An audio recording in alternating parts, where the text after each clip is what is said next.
5, 4, 3, 2, 1, 0. All engine running. Liftoff. We have a liftoff.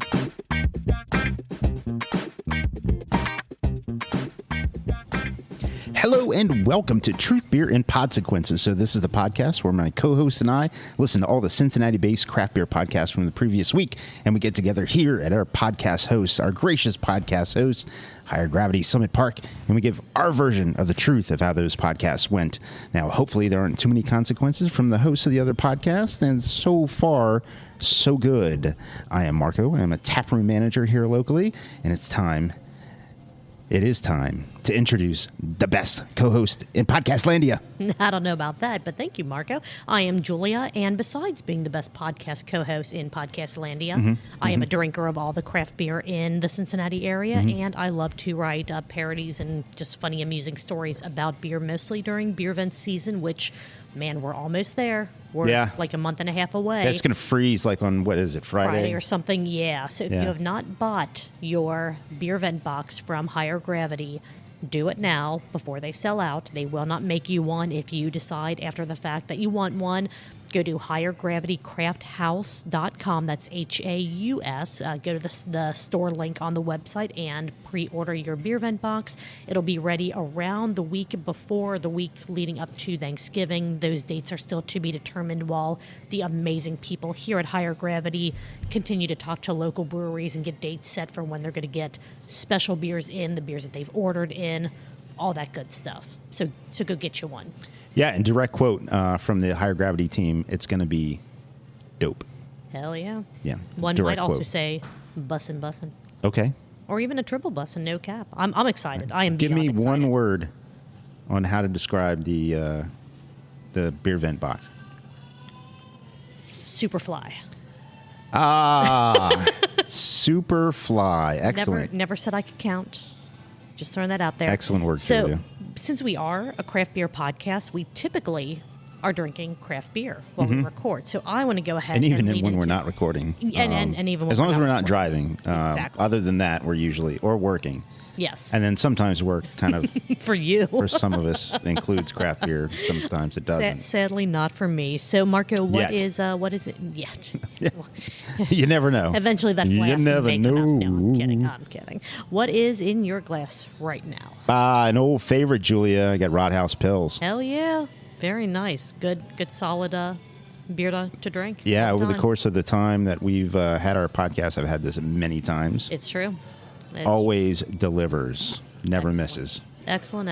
What you got, Julia? I am drinking from Hoof-Hearted or Hoof-Hearted, depending on how you want to combine the words there. Right. They're I Dukes. see what you did there. You see what I did there? Yeah. They're Dukes of Ripstick, which is a 6% ABV pale ale, and it is pretty tasty. Yeah. I'm enjoying it. First time I've had this one, and I'm liking it. Liking it a lot. Good. Yeah. So Awesome. Did you happen to listen to any Cincinnati craft beer podcasts this past week? I did. Not only did you listen to some, Ooh. you participated. in Spoiler one. alert. Yes, that's going to be fun. So you have listened to the latest episode of the Brew Skies Happy Hour? I did. Happy to see a new episode. Same. I was very excited about that one. Cincy Brewcast. Yes. Yeah, cool. All right. I feel that. I listened, and maybe more. Oh, interesting. I tried to listen during, but was, It was loud. preoccupied, and it was a live loud. show. But then I re-listened after, and then the shiftiest of beers, shift beers. Yep. Awesome. Well, do you want to do what we typically do and end with shift beers? Do we want Cincy Brewcast at the start or in the middle? Let's do Cincy Brewcast in the middle, All right. and then we'll drink in between. Yes, because your glass will be empty by the time we're done with the Brew Skies Happy Hour recap. Oh my God. I'm, Are we going to talk that long? well, you only have like a third of a glass left. It's like a quarter of a glass. Yeah, it is closer to a quarter, and you're a much faster drinker than I am. Thank you. Yes, that's just purely more on me than you. Okay. All right, so Brew Skies Happy Hour. This is episode 11 with Dave Heydrich from Oldenburg Brewery. Yeah. Which people might be saying, I've never heard of that, or I haven't heard that name in a long time. I've known the name, but I didn't know the story behind it. So this was absolutely amazing to hear from the source himself. The rise and fall, the Icarus story of them, as Mike Morgan was very spot on in describing it as. Oldenburg Brewing Company was as I said, the Icarus of local craft beer. There is actually a really good article about Oldenburg Brewery on thegnarlygnome.com. So if you want some dates, it's not a super long article to read, but after I listened to the episode, I just Googled Oldenburg, and the Gnome site was one of the first ones that popped up. So that was really cool to get a little additional information on that.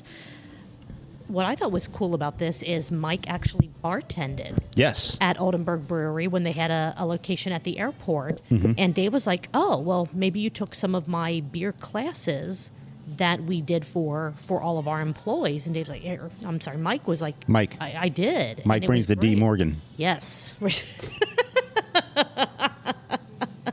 Absolutely. It was... I don't know. I thought it was a really, really cool tie-in and connection that both Brett and Mike had with the story that, Dave wasn't aware of. But he's like, "Oh, holy cow! Did you remember this? Did you remember that? I barely remember that we had a location at the airport, because in a very short amount of time, they almost had a ton of locations, a ton of employees, which was kind of also the crux of the story." It's really interesting because the story itself starts out very well and so positive, right? It's a brewery that gets well funded, has a good idea, a good concept. Sure. They find an excellent brewer.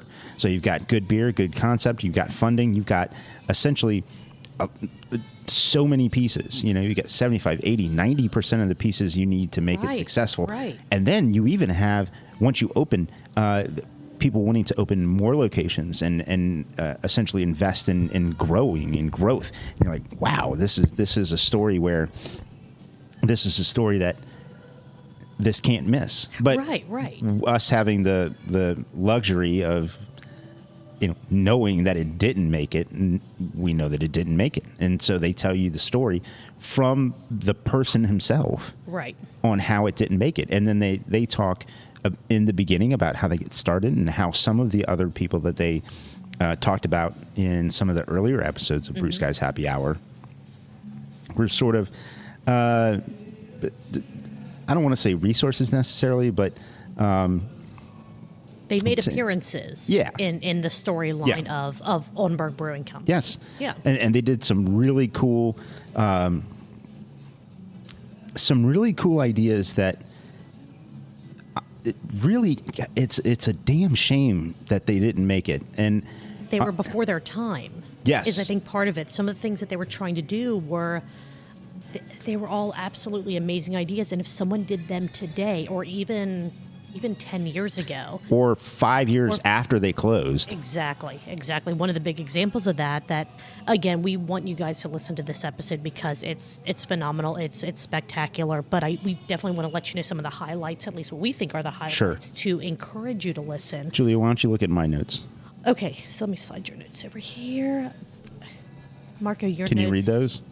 Barely, but the key words that I can read almost mirror my notes exactly. I knew it. I love it. I knew it. Beer camp that they started in, I believe it was the 90s. Kind of can't read your numbers there, or maybe those are my numbers.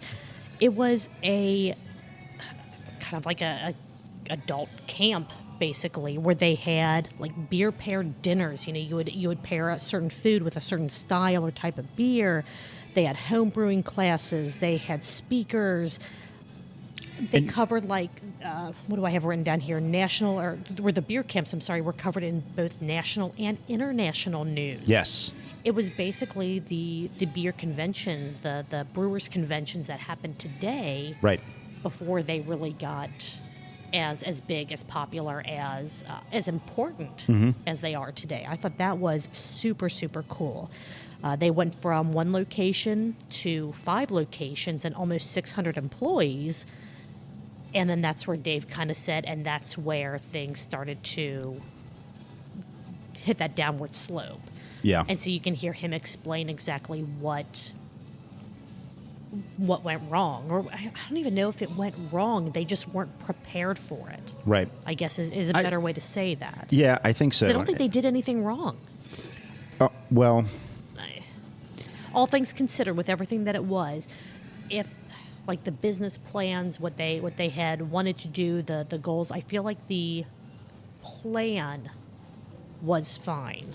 well, when they started to expand and got approached by a group that ran Chi-Chi's and what other business? Chi-Chi's was the one that stuck out to me because I kept thinking of their fried ice cream commercial as they were talking. So there were other businesses. We don't have to spoil everything for you. You can go and listen. But Chi-Chi's, which And you should go and listen. as a restaurant chain, isn't around and hasn't been around for probably 20, 25 years. However, the salsa lives on. You can get it at the grocery store. Chi-Chi's salsa, which, by the way, is my wife's preferred brand of salsa, going all the way back to when we met each other back in the 90s. Nice. And back when Chi-Chi's was actually a thing. place you could go to. Yeah, there was one on the west side. But they closed before Chi-Chi's closed. Right. So you had people who knew how to run restaurants wanting to buy into the business or franchise, whatever it may be, and then you had a business that raised a bunch of money. You had a beer mecca and events that people had to go to. People like Jim Cook, people like Charlie Papazian, people like his name just totally left my mind. The owner. Don't spoil all of it. I won't. Okay. Well, let me put it to you this way. Let me saving you a little bit there. Let me put it to you this way. You get all these guys, these beer people in a room, and you go billionaire, billionaire, not billionaire. How about that? Right. Go listen. Right, absolutely.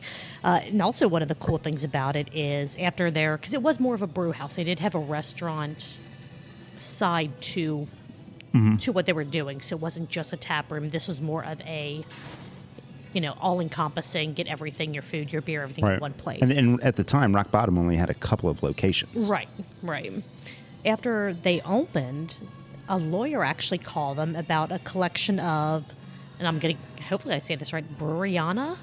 Sure. Big collection, like thousands upon thousands of pieces of craft beer history, saying, hey, the owners of this want somewhere to display it and put it. Will you guys do that at your locations?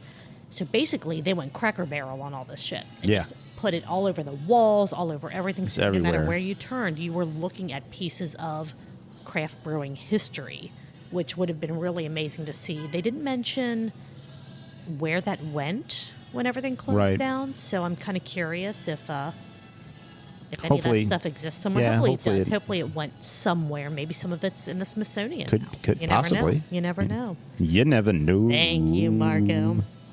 When we got towards the end of this episode, something that kind of popped into my head, and maybe you picked up on this because you gave us a couple weeks ago your top 5 things about opening a brewery that came from Brew Skies. Yeah.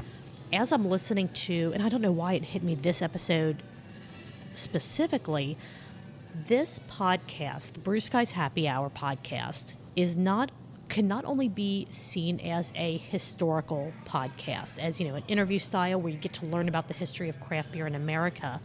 You could also listen to these episodes as a how to run a business podcast. Sure. Because every single episode digs fairly deeply without it being too nuanced into running a business, the good, the bad. These are the decisions that I didn't know I had to make. These are the people that influenced me to go this way versus that way. This is kind of where the business went wrong and what we did to either correct the path or unfortunately, weren't able to correct the path. So I don't know. We can't say enough good stuff about the Brew Skies Happy Hour podcast because it is such a huge podcast. All things considered, it touches on, like I said, the history. It touches on kind of how to run a business, how to run a brewery, what goes in and out of making a brewery work or not work. I don't know. I am so excited and proud that it comes out of Cincinnati. I am as well. And not only is the content great from the guest perspective, but also the two hosts have a really fantastic relationship and the way that they go about the podcast. I can't do anything but, respect and hope that we and what we do can be in our own way as good as they are at doing what they do, because it's a very great combination of the two of them having a lot of knowledge from many different aspects, as well as the two of them understanding how to interview and how to play off each other, as well as that. And go listen to the interview, because I believe it's in the recap or it's towards the end where Brett is willing to pay Mike to go and do something. Yes, their post-interview commentary is one of my favorite parts about the episodes, because it's just them going, man, and we can relate on this level, but also, man, did you hear about this? And some of the things that come out of it, such as, what is, where is the money going to be exchanged between Brett and Mike? Because that was pretty damn funny. Yep. I will say one of the last notes that I had on the episode, besides nostalgia tastes delicious, was something that Dave brought up about the best line that never made it into an article that was written. And this isn't the entire quote. That was not in an interview, or that was in an interview but wasn't published. So definitely check out the episode to hear more about how marketing is to sales what masturbation is to sex. There you go. I mean, what other reasons do you need to go and listen? Yeah, I mean, I'm sold. Yeah, right. That's it. Yes, episode 11, Brew Skies Happy Hour. Check it out. If it's your first episode listening, you can almost listen to any of these, not in any order. Yeah, it's not necessarily chronological. No, not at all. Some of the things they reference do pull from older episodes. Yeah. But these can all be standalone. If you're only interested in, Oldenburg Brewing Company, listen to this episode. If you're only interested in Fritz Maytag, listen to that episode. They did drop a hint that an interview with Jim Cook should be coming. I don't know if that's a done deal or if it's kind of we're speaking it into the universe. It is going to happen, but yeah, that's going to be awesome. Absolutely. Going to be awesome. So thank you to Brett and Mike for another brilliant episode. Yeah. Your glass is empty. Just want to say, Brett and Mike, we are at a bar at Higher Gravity. Yes. And, not the Northside location, but we are at Summit Park here almost every Tuesday, and haven't seen you at the bar yet. Nope, not just yet. Saying. Not yet. Might have to try to stalk them down at Northside and just see what happens. Oh, my God, my hands were shaking when I was driving to the West Side. When we talk about Cincy Brewcast, we'll have to talk about your West Side adventures. Sure. Yes, but you need another beer. I do. So let's take a quick break, and we will be back at you covering Cincy Brewcast. Well, but even some West Coast IPAs that I've gotten are hazy. Well, they done did it wrong. They done did it terrible. All right, you ready to get back into this? Yeah. Let's do it. All right, guys, we made it back. You have a new beer. I have the same beer because I'm a slow-ass drinker, but, it's cool. I've had it on the pod before. It's Trey, the amber from Fretboard. So good. That was my shift beer when I got here today. Nice. Yes. So let's jump right on into season 8 volume 8. Yeah. Even though in the episode descriptions it's an S8, so I say season. If it was a V, I'd say volume. So Gnome, you might want to look into that. But volume 8, episode 20 of the Cincinnati Brewcast, which was done live down at Braxton Brewing, Covington. Was it? It was. Wow. Because there was a very special event. Wow. There was a very special event happening that warranted a live show. Okay, good. Yes. It was the release of Big Sis. Big Sis 7. Big Sis 7, a Bohemian or Czech Pilsner. And it is really, as Gnome put in the episode title, craft beer personified. It was delicious. It was incredibly good. It was a little hoppier than what I was expecting. Loved it. Man, it was delicious. Oh, it's so good. If you are anywhere near Braxton Brewing Covington and you see that it's still on tap, definitely get you some. $1 from every pint sold. I believe it's $1. You might have to correct me on that one, Gnome. Goes to Brewhouse Dog Bones. to the amazing stuff that they do Right. In their business. There was a raffle that, again, all the money went to Brewhouse Dog Bones. I think he said that there was a little over $600-ish raised for that That's for awesome. the raffle, which is amazing. I put a nice chunk in. Yeah, likewise. Yeah. Likewise. Mark and I were down there. We were there. supporting the Spoiler note. alert. Spoiler alert, we were there. And spoiler alert, you, if you remember, were on the episode. I do remember. You were the guest host, which is freaking awesome. Which was awesome because I wasn't expecting that. I was there to, No. participate in the festivities. Celebrate, drink some beers, hang out. And Yeah. then Gnome was like, so I need a co-host. And then he just kind of pointed at you and you're like, guess I'm doing this. Yeah. Let's go. So what I think we should do is cover the episode first, because I always feel like it's a little awkward because I also make an appearance later on You in do. the episode. Spoiler alert. I hate trivia so much. I like it, but I don't like it in that format. You did great. I It was fun. I It's don't all know. in fun. It was a blast. It was one of those I know that I'm not going to know as much as I like to think I know kind of situations, but we'll get to that. And then when we're done recapping the episode, I want us to talk a little bit about just kind of our experiences, because you had an experience getting to Braxton. Oh, jeez. Which Oh, God. just a little bit of fun going on there. So all of the voices that you hear on this episode of Cincy Brewcast, it is Gnome, it is Marco, it is Eric from Darkness Brewing, it is myself, and it is Andy from Alexandria Brewing. Yep. Not all at the same time. Two of the voices are just near the end. You're throughout the entire episode. Right. Eric showed up kind of like halfway-ish Yep. through.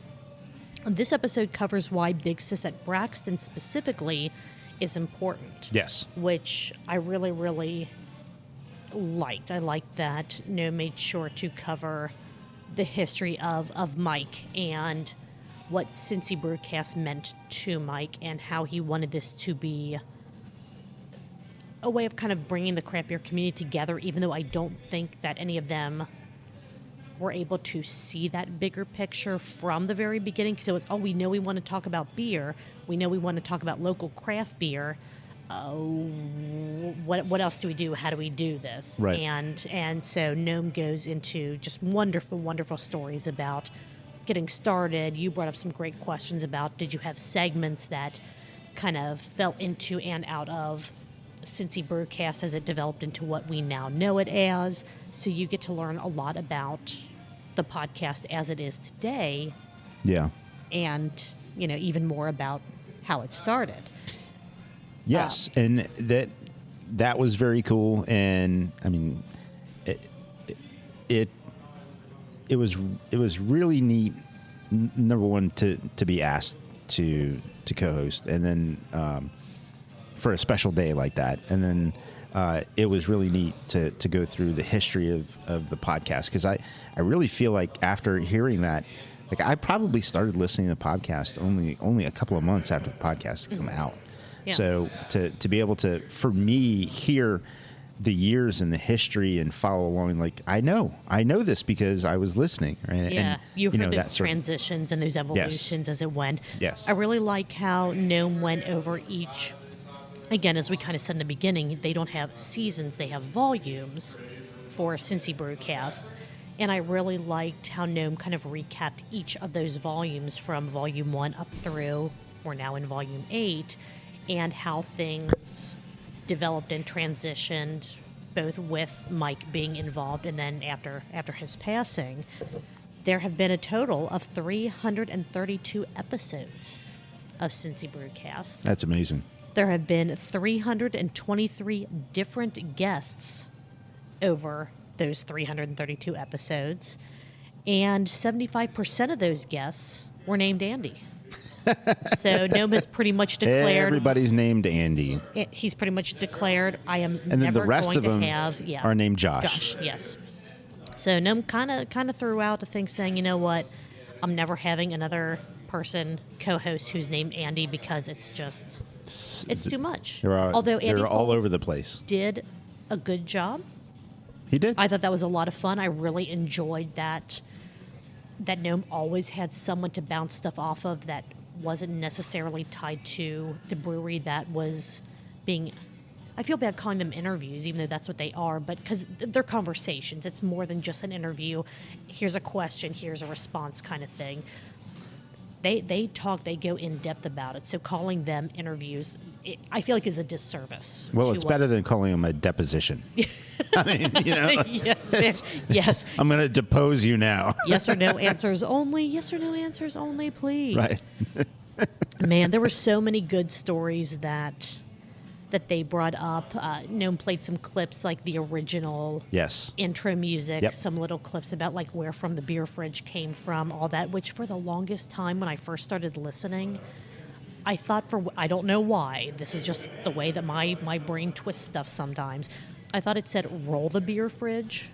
Like roll the tape, and I'm like, roll the beer fridge. Yeah, roll the beer fridge. That's kind of an That's what they did. Is they took the beer fridge and they put it on its side and rolled it into the room that they were recording, and then they rolled it back out when they were done recording. So you can see how easily. At least you didn't start a hashtag roll the beer fridge. That would be amazing. But I do feel like like the mic cart. Oh God, the Bengals mic cart is my favorite mic cart of all time. It is the best. Although, and this could be me projecting this onto our podcast from Cincy Brewcast, because the Gnome has helped us out so very much, which you touched on in the episode. Mm-hmm. He made our intro, outro, stinger music. Yes.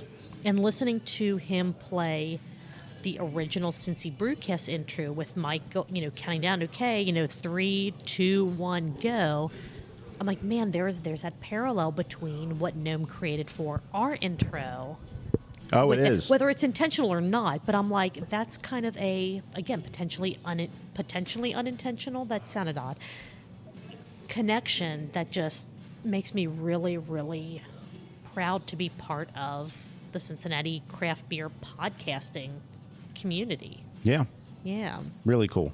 Very, very, very cool. One thing that a question I thought of after listening to this episode that I wish I would have thought to ask Gnome during the show, or even while we were all down there hanging out for Big Sis Day, is what made him decide that he wanted to continue the podcast after Mike's passing. Like, I know that he talked a bit on the podcast about how he had the idea for Drinking with the Gnome, and he even asked Mike, hey, would you mind if I do this other podcast? So I think podcasting has always been in his vision, like in his plan, but just kind of curious what made Cincy Brewcast worth continuing and continuing to build and to make it what we all know it as today. And he was very, I don't want to say he was casual about it, but what he did is he touched on it. There's an acronym in business. It's called AIM. I won't go into it. You can Google it. But anyways, the point is you just acknowledge and essentially move on. Mm-hmm. And he talked about the podcast and then Mike's passing. And he said, well, now I had to do the show and I had to go forward and I had to figure that out. And your question is exactly right. Sure, well, it's like, hold on. Technically, you didn't have to. Yeah, so it's you like, actually had a choice to not continue. And what made you choose to continue? Right. Like, I could see continuing it for a period of time as kind of like making sure that what Mike wanted to do didn't just cease, that day or what have you. But there is definitely a point in time to where you make a decision on, I'm going to continue doing this, even though kind of the figurehead is no longer part of the picture for whatever reason, or I'm just going to go ahead and continue down my own path that I was working on, Drinking with the Gnome, to use that example. Right. So it's kind of something that I am curious about. And next time that I see him, which Monday, October the 10th, Fretboard Brewing, Blue Ash, the Gnome will be live doing his finale, as I think we've said before, for Oktoberfest Quest. And I understand that it was an extension of what he was doing as a blogger. Right. And so I get that. But yes, you're right. When we talked in Brew Skies Happy Hour, not to give too much away because you should go and listen, but there were several points where they talked about exit strategy. Right. Well, that was a point in the show lineage where, I mean, you could make a decision there. Sure. And so, Sure.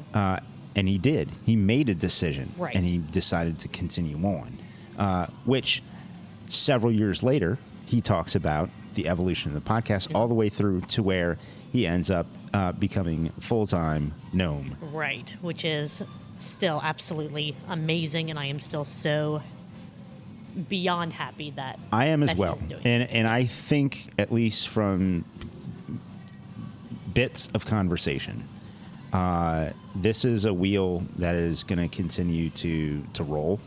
And I think it's one of those things where it as it continues to roll, it gets bigger and bigger and bigger. Oh, yeah. So Yeah, I'm absolutely. happy about that.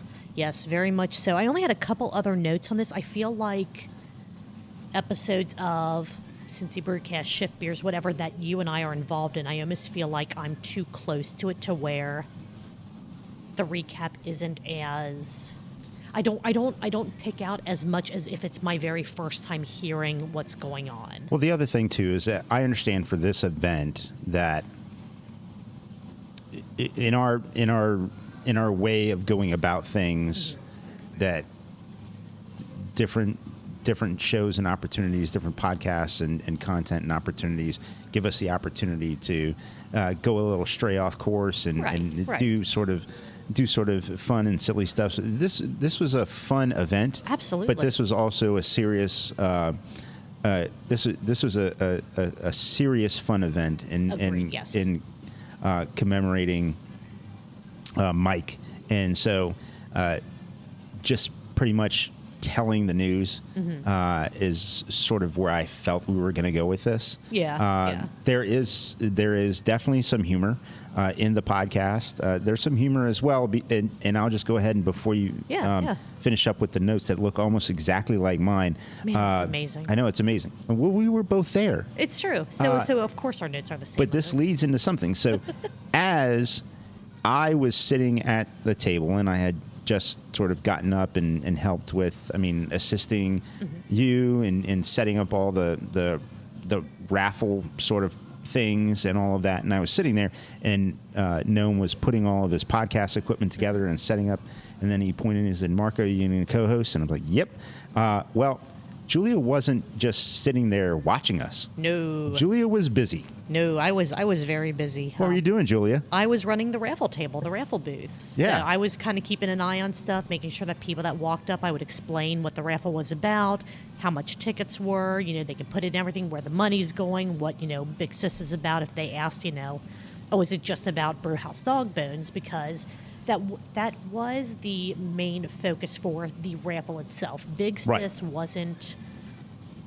I don't want to say it wasn't tied to the raffle because it was. That's why the whole event was taking place. But Gnome wanted to make sure that people didn't get bogged down in kind of too much information, too many events happening all at the same time, even though they were all very tied together. So I was trying to make sure that all the raffle sets, each gift basket that all the local breweries and businesses had donated were together enough to where you could tell that the Rhine Guys hoodie didn't go with the New Ales t-shirt, make sure everything was separated. How many people did you confuse by telling everybody that every brewery was on the west side? All of them. I think Cartridge, all west side. West side. Oh, you could walk. Where's Alexander Brewing? West side of Cincinnati. West side. They're like, you could walk to west side, Humble Monk, Higher Gravity. Yeah, you could Urban Artifact. Oh yeah, hit I'm up telling Cartridge. you. Just down the block. Just right down the block. It's right there. It's right just there. right there. It's right there. Yeah, but no, and they have food, so So it's all good. It's Yeah. fine. So if you get tired or hungry while you're walking, that I swear it's only like a block. Like you can practically see it from here. Imagine someone trying to walk from God. Humble Monk to Cartridge.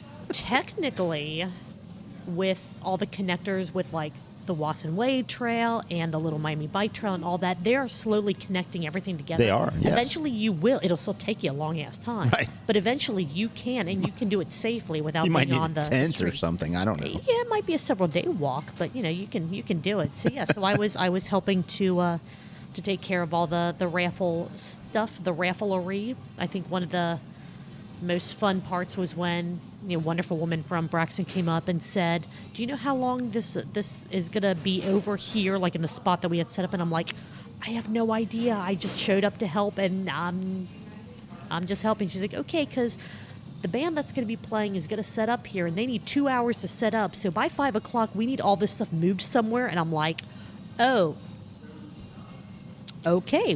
This is and another. we made it happen. This is another funny tangent about these bands.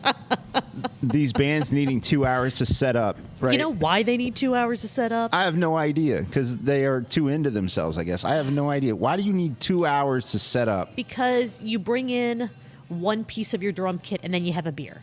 And then you bring in your cymbals, and then you have a beer. How about get over yourselves? And then you roll in your mic stand, and then you get a beer. How about bring your stuff, plug it up, set it up, sound check, and go? What do you need 2 hours for? It was a lot of fun. And it's not just them. I mean, I've personally been involved it's with other groups. It's like, what? Oh, I see them setting up. What time do they start? 7. And I'm like, tomorrow morning. 3. Like, what are we doing? What is happening here? We made it work. It was fine. It was great. Some of how you mentioned, like, there was some God. What the hell? You mentioned some of the humor in kind of the podcast and all Sure. that. So I just want to throw in a couple of those tidbits and then talk a little bit more about the event itself and our experiences as participants in both going to the event, enjoying the beer, and as, like we just talked about, helping out with being on the podcast with the raffle table, that kind of stuff. Cheers to 20-piece Nug Nights. Abso-frickin-lutely. You get to find out how Marco learned how to listen to podcasts. Yes. Which was, I'm amazed. I am amazed, and I am impressed, and I am so proud of you. I didn't know all those details. It wasn't as hard as getting to the west side. Yeah. And I am terrible at trivia under duress. It was the ticking. I swear to God, my palms are starting to sweat again. We need to not do this. Okay. And also the promo, the commercial break that Gnome did. That's worth the listen right there, is the commercial. There's a little Easter. Well, I say Easter egg. I'm going to tell you exactly what it is. There's a little Easter egg. Or 2, whatever. 2, you get it? The 2?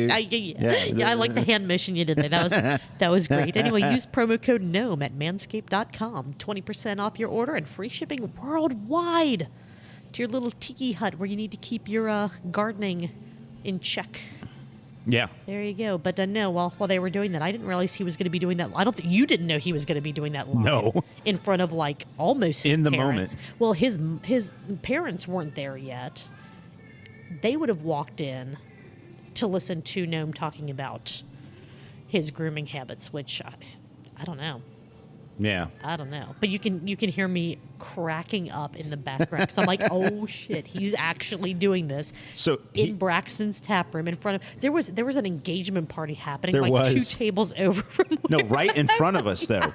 It was right in front of us. The engagement party was right in front of us. That's so amazing. And he had 2 speakers, and before we got started, the tap room had a decent number of people in it. Sure. But as we went along, it started to get really packed. Yes, because it was a gorgeous day. It was a great day. And to the point where even the speakers at the level that we started off at, you couldn't hear the podcast. No. Once we started to get, the tap room started to get busier. You just couldn't hear it.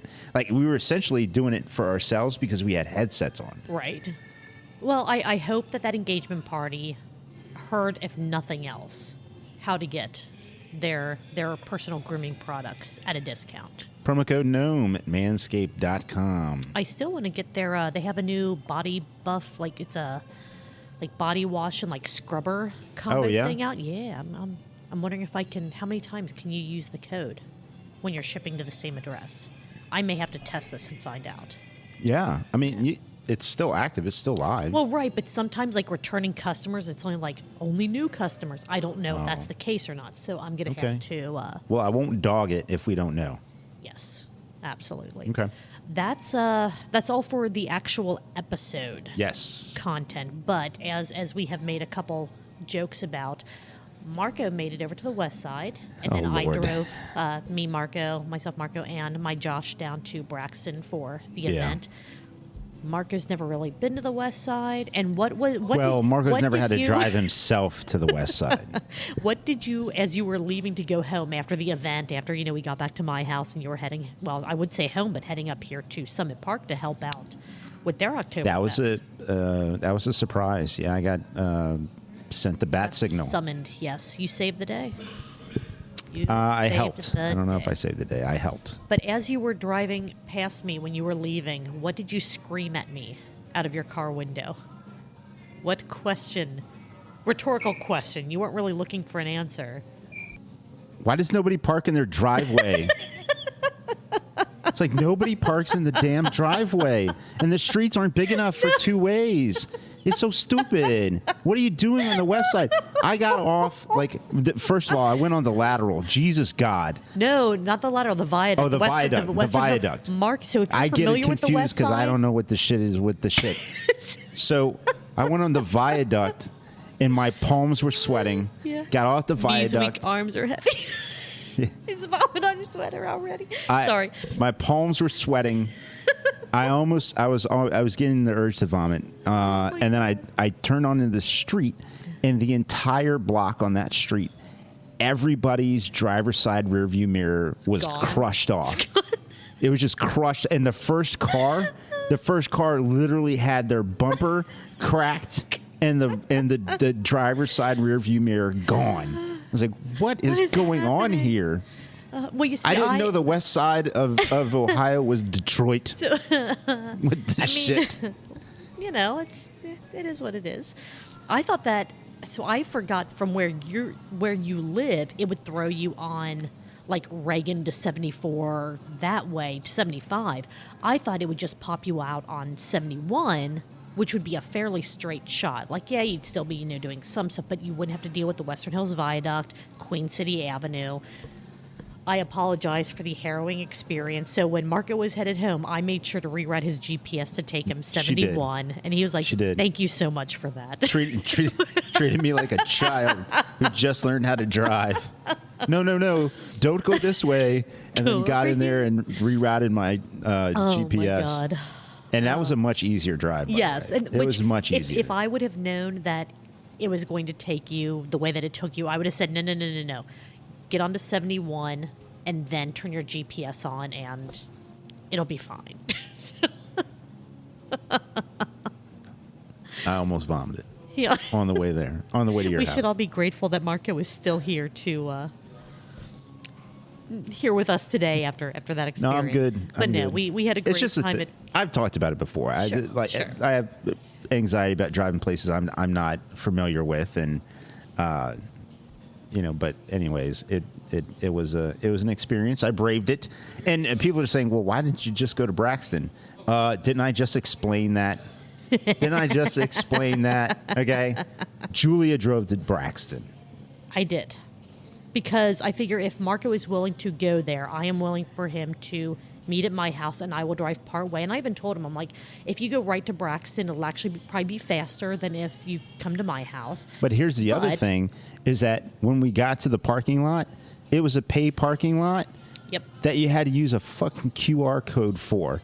It's like, I think there was like an actual bullshit? card reader like next to where we parked, but yes, it was a whole thing. I didn't want Marco to have to worry about any more than just getting Remember the days of one parking location. attendants? Like, Yes. you'd go and there'd be somebody at a booth and you'd pay them and then you could park in a spot. It's like, why do we? What's going on the here? F? What the F? I mean, that was so easy, and now it's, you got to use a QR code and pay and shit. The last time I had to do that was at Esoteric, and I spent 15 minutes. You okay? No, my phone's doing stupid shit. You want me to see if I can help? Sure. You're good with technology. Why is it not doing anything at all? It's the flux capacitor, Julia. Oh, do you know how to reset that for me? Yeah. All right. So was there anything else on the Cincinnati Brewcast? I just want to say that if you haven't been to Braxton, the rooftop is pretty sweet. It is gorgeous. It is a pretty sweet rooftop. tap room's undergone some changes. It's very nice. Yes. And the beer was fantastic. Agreed. Well, I said Cincinnati Brewcast, so let's cheers and We do drink, have to cheers. And then we will take a quick break, and we will be back to talk about the shiftiest of beers. Sounds good. We made it back Back. once again. Back. Was that in question? No, we're not really. No. No, I don't think we even stood up from the table. We just had some stuff to talk about and some fruit flies to capture. Somebody Ooh. called me soft about something on Twitter. Yeah, they did. I didn't think it was fair. But Fair. They said it before I act. Just want to say, hey, using ketchup as a spaghetti for your beer is not soft. It's all a matter of personal taste. well, if you followed that Twitter interaction, they made a joke about something that was in the background of a photo. Yeah. And then I made the comment that I was going to spaghetti with it. And Yeah, they're like, it was you're awesome. not because you're soft. You're soft. I was like, oh. That like action shot picture you posted, I'm like, oh, like I'm watching this like literally with my hand like to my head, shaking my head, and Josh is just like, "What are you reading? What are you looking at?" I'm like, "This is what Mark is doing. Why is he doing that?" I'm like, Yeah. there are no answers. Just want to let it. you know, somebody at the bar asked if I was making a michelada. Oh, Yeah. They said, oh, are you making a michelada? sure. Actually. And I went in and told them about the... poor man's spaghetti. about what was going on there. That's pretty awesome. And then I did challenge somebody, and You did. they absolutely, they said no. They shot you down. They're just like, absolutely not. No. Which really is the right answer. Is But it? it's so benign that, I right. mean... Yeah. I was gonna say, get your kids involved to help you make. You know, that when I shouted that person out or challenged that person, I knew they were going to shut it down, so Sure. the whole thing was going to stop. You knew your stop. You had your exit strategy. Exactly. And that was it. Yes, exactly. Good Because call. I knew that Good if there were call. if I challenged some of these other people, They would do it. they would do it. Yeah. Do you think I would have done it? Yes. No, probably. I have done plenty of dumb things in my life, And that's so benign. and it really is. I mean, it it's- really, really is. Good God. All right, you ready to talk about shift beers? Yeah, I thought we were. So, but anyway, Oh yeah, let's go. we were, just not the episode. Right. Yes. So episode 100. Huge congrats to them on Ah, 100 hundo. episodes of brain melting content. No, it's awesome. It's fun. One of these days we are going to catch this goddamn fruit fly that know. is in here, and we're going to. It's like the Highlander of fruit flies. It's like there can be only one, and it can be only flying around us. Mother. Oh my gosh! So this episode was gas station singles and bring your own adjuncts from the gas station. Yeah. So they kind of upped the ante on the bring your own adjuncts. Dude, I'm just gonna say I it. saw 2 of them. There is more than one. Ooh. Yes. Maybe they're dueling it out to be the Oh, last to one be the right last here. one. So should we let them duel it out so we only have to kill one, or do we just go after both of them and say fuck it? They must die. They must die. Okay. Let's see. I'm just gonna say it right from the Okay. start. Tell me. They us. went soft on the adjuncts. They did. I know that I don't want to spoil anything Mm-hmm. for future notes, like in the next few minutes. I know that there was some discomfort. Near death.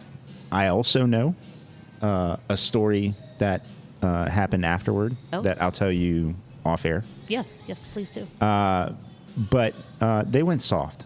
I think some of the softness was because, like, they put a definite limitation on themselves, so saying not only do you have to find a gas station single, easy enough, but finding an adjunct that you can only buy at a gas station as well. Well, no, that you had to narrows- buy it at the gas station. Well, that's what I'm There saying. are all That- of these that- things that you could find other places. Right.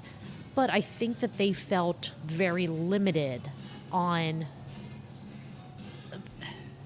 they didn't have their horizons broad enough, because at a gas station you could find a lot more things to. I mean, You almost had.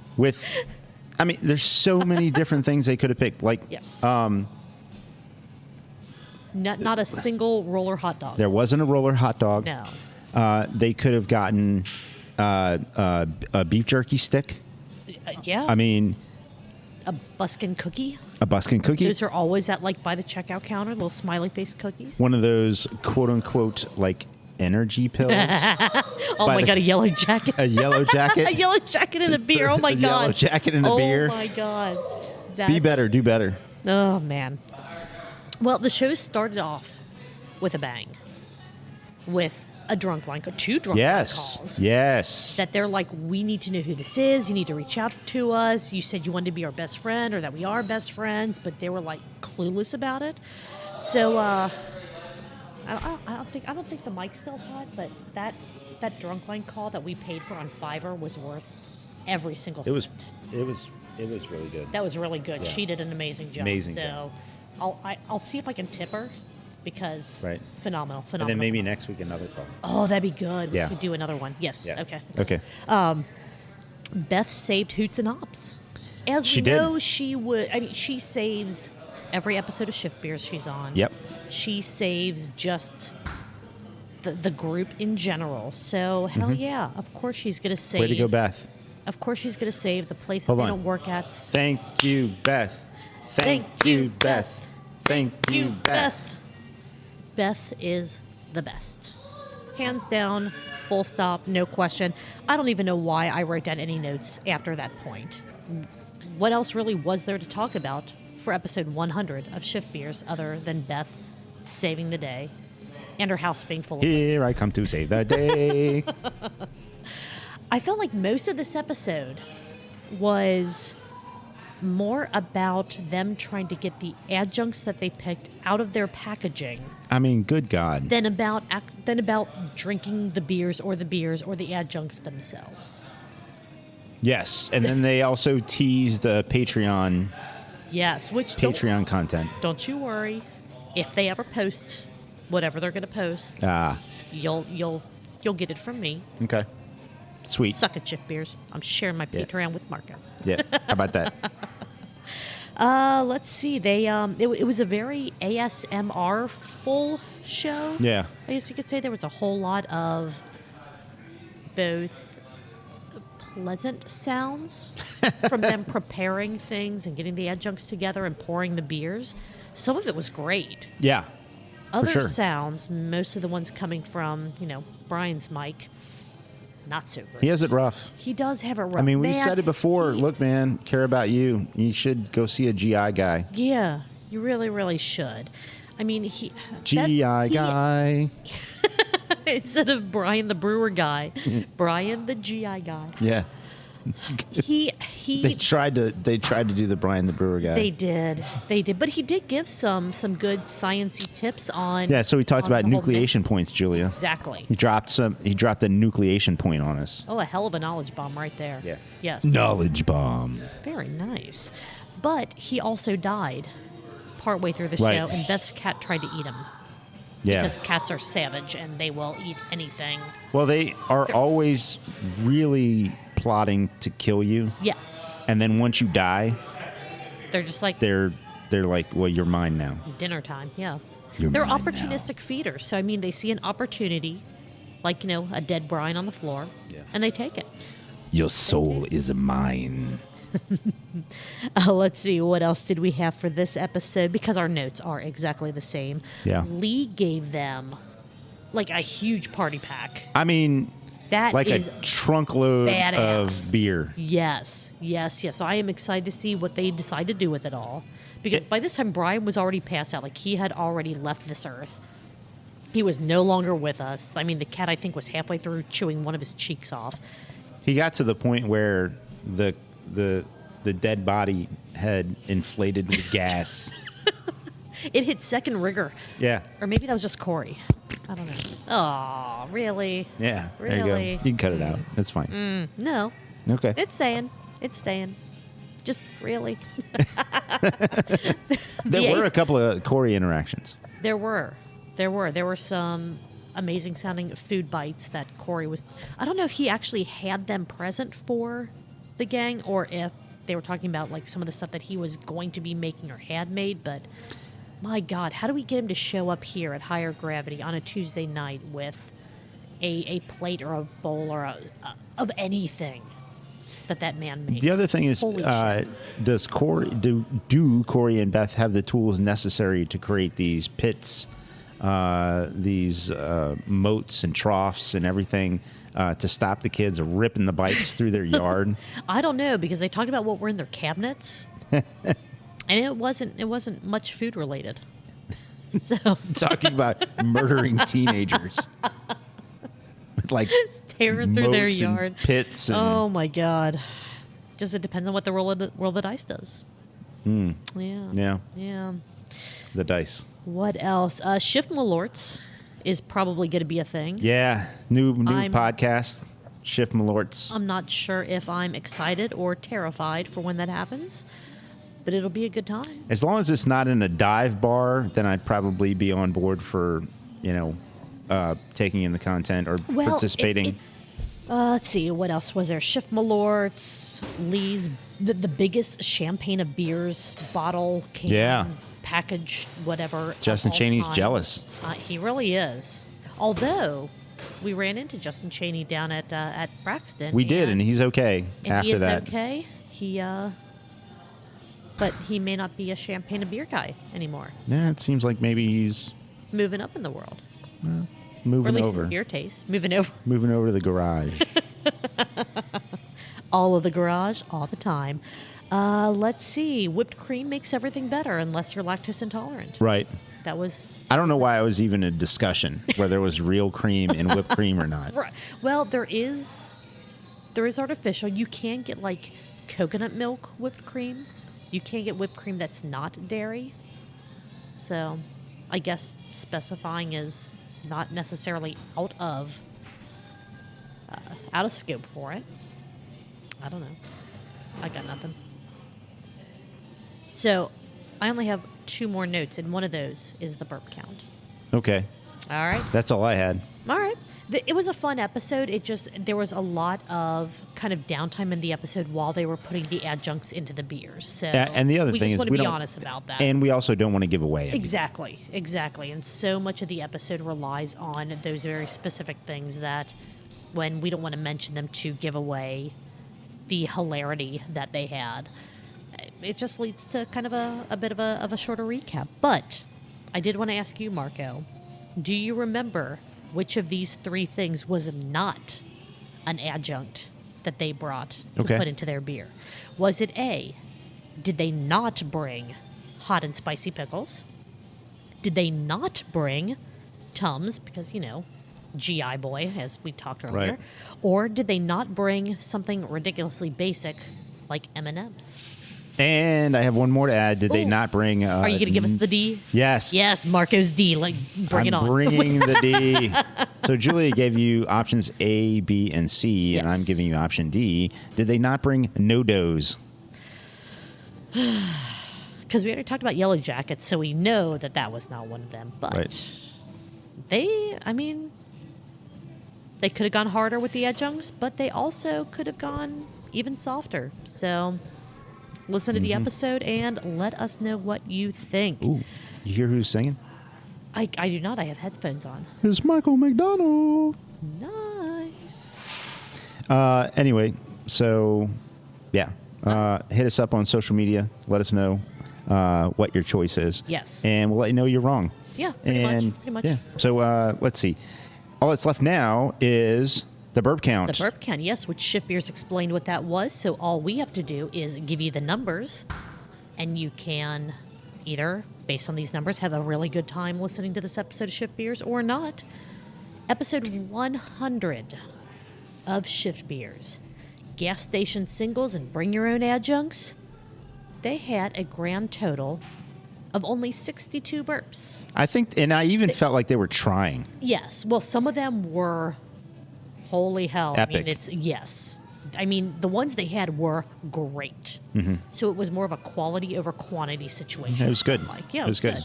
So that equates to 124 ounces of whatever you're As enjoying. good as House of the Dragons. Or goblins. You like dragons? Goblins. Goblins, okay. Which totals down to 7.75 pints of your favorite libation during this episode of Shift Beers. Excellent. So pretty well done. I mean, Very good. You're having a good time, no doubt about it. Nah, that's on your way there. Depending on what you drink, you might be there. Exactly. Depending on what you might drink, you might get Brianed. Or yeah, you might end up dead. And Or you Brian, might end up like, care about you, man. Yeah, Go we see do. somebody. We do. All right. Well, that is all that we had for this episode of Truth, Beer, and Podsequences. That's it. We hope that you enjoyed coming along this ride with us. If it's your first time listening, we hope you had fun. If you're a repeat listener, thank you for coming back week in and week out. We love you so very much. If you would like to support the podcast, like, review, subscribe, share, tell your friends, your neighbors, your dog's friends, all of that good stuff. All of them. We are at Truth Beer Pod on all the social media platforms. You can email us, truthbeerpod@gmail.com. If you have a complaint about the show, send those to @RagingHop on Twitter. And if you would like to throw a couple bucks our way to buy us a pint or just to help us pay for some of the new equipment that we just bought, you can do that at truthbeerpod.com. There is a blue Buy Us a Pint link. Other than that, Marco, Julia. what are you going to be doing next Tuesday? Next Tuesday, I'm going to be getting together with you after the Gnarly Gnomes Oktoberfest Quest live at Fretboard on Monday. And then we are going to be recapping all the locally based Cincinnati craft beer podcasts. I can't wait. See ya there. Cheers. Cheers.